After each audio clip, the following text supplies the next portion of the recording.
right, now we are going to go for the first time to, well, it's not going to be a scheduled series. I call it bottom of the list. And what I love about elections, and the great thing about democracy, is that people take part.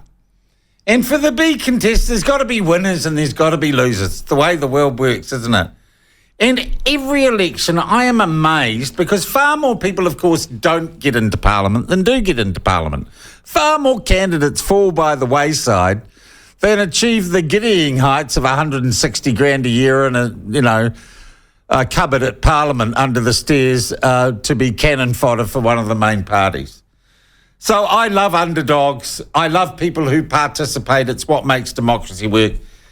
And there's the bottom of the list, isn't it? They're the people who are down there just doing the grunt work, making up the numbers for any political party. So we're going to highlight a number of those during the next few weeks as we run up to the election. And the first bottom of the lister off the block is an ACT candidate. His name is Neil Christensen, and he is standing as a candidate in Port Waikato.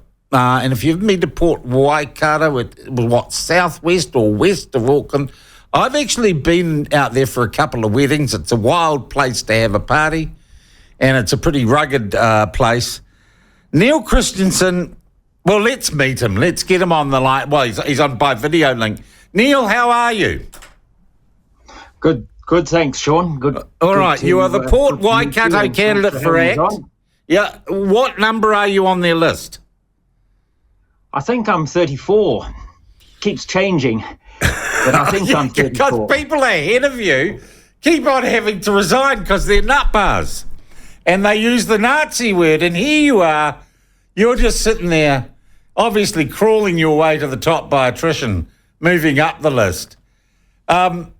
Neil, I'll be honest, the reason I'm talking to you is David, I was having a chat with David Seymour, not on air at some stage, and he said, geez, I like our candidates. You've got to meet this guy, Neil Christensen. He's what politics is all about. So you actually come with a personal endorsement from your leader.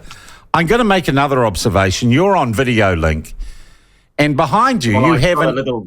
Yeah, you look good. I've got a little screen in the corner, so hopefully that's what the viewers are seeing. Yeah, no, it looks good.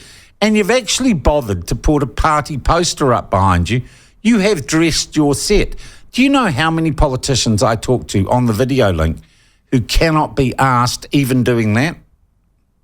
So I think that's a plus. You there? Good. Yeah. All right, Yes. you're also, I can tell by your little study there, you're a football supporter. I am a long-suffering supporter of, as you can see, Newcastle United. All right, okay, and that I don't know about, and I'm just going to leave that. I just know that Ben looked slightly derogatory when he saw that in your set. But Neil, you're from England, and there's some other amazing stuff about you. What do you do for a job, or did you do for a job, Neil? Well, my wife would prefer the latter one, but I am this country's only registered specialist poultry veterinarian. There are a few others look at chickens, but I'm the only registered specialist poultry veterinarian in New Zealand. Okay, and I'm gonna have to take your word for that. How did you become frontline chicken hacker? Okay, chicken botherer, egg examiner. No.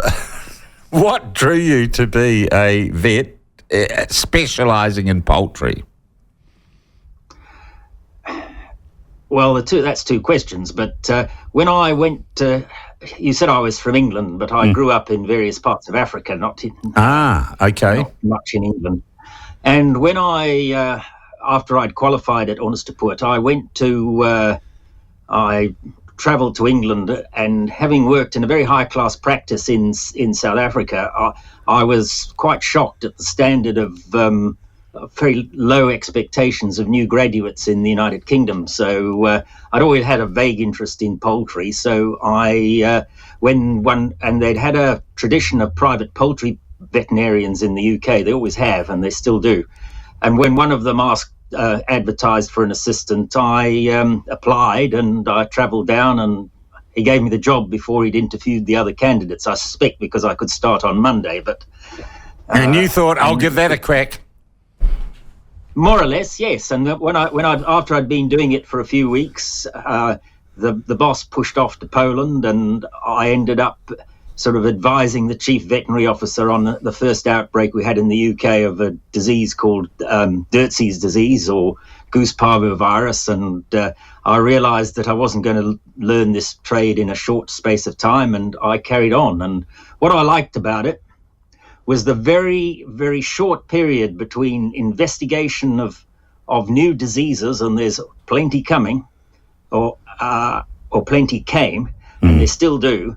And when that information became part of general practice, it was a very short chain, and that appealed to me, and it's just carried on since then. All right, so you clawed your way to the top of the roost in poultry veterinarian practice in New Zealand. Do you keep chickens now, Neil?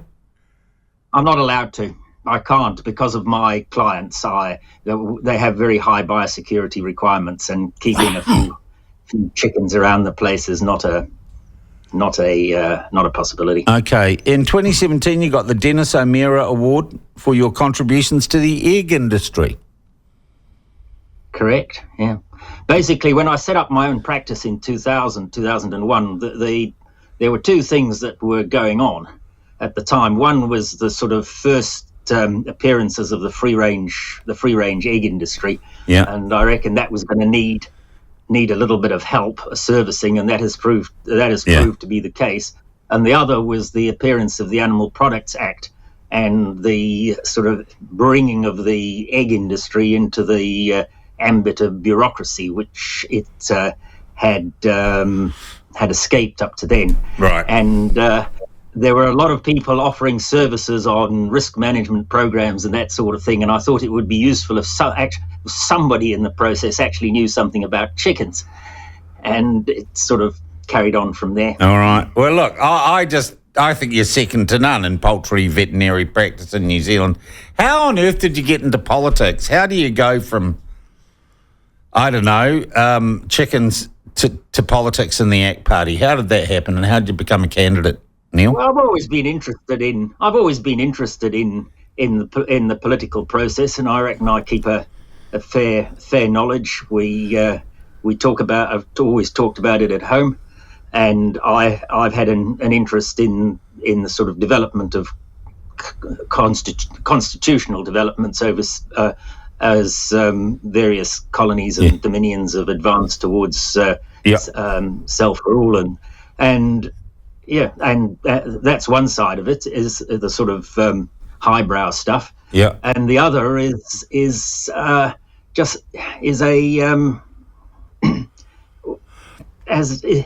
just a frustration with the effects of bureaucration on our economic activity. On our economic performance. So you're a small government guy. That's your fundamental. That's your underlying political philosophy. Small government, very much so. Freedom from regulation and free market, one presumes, which puts you perfectly in ACT. So ACT is definitely the party I've been a supporter since the Association of Consumers and Taxpayers. Okay, so you're a long time guy. Okay.